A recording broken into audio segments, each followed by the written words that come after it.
Bonjour à tous et bienvenue pour un nouvel épisode de Saviez-vous ? J'espère que vous allez toujours bien de votre côté. De mon côté, tout va bien et j'irai encore mieux lorsque vous serez abonné à l'émission, que vous aurez abonné au podcast Le Saviez-vous ?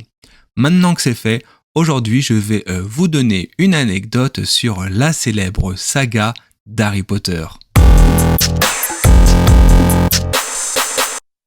Savez-vous qu'initialement, Harry Potter ne devait pas être interprété par Daniel Radcliffe, mais qu'un autre acteur américain avait été choisi à sa place, et cet acteur, il s'appelle toujours, du moins il n'est pas mort, Liam Aiken. Malheureusement pour lui, l'auteur de la saga Harry Potter, J.K. Rowling, s'est mêlé du casting et a dit qu'il était au final hors de question que Liam devienne le numéro 1, devienne Harry Potter.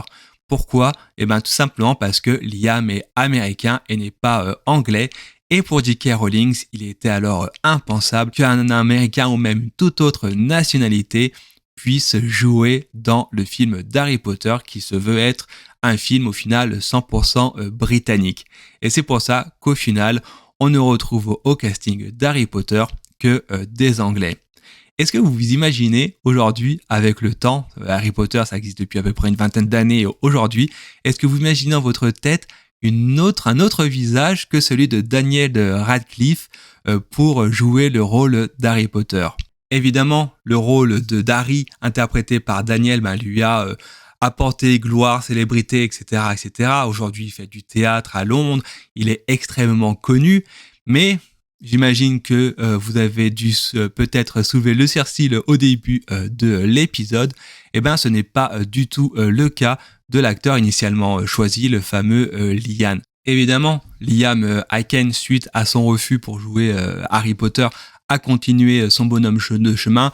On le retrouvera ainsi par exemple dans Les Sentiers de la Perdition, où il incarne l'un des fils de Tom Hanks, ou bien encore dans le film Les désastreuses aventures des orphelins Baudelaire, où on le voit jouer le petit Klaus.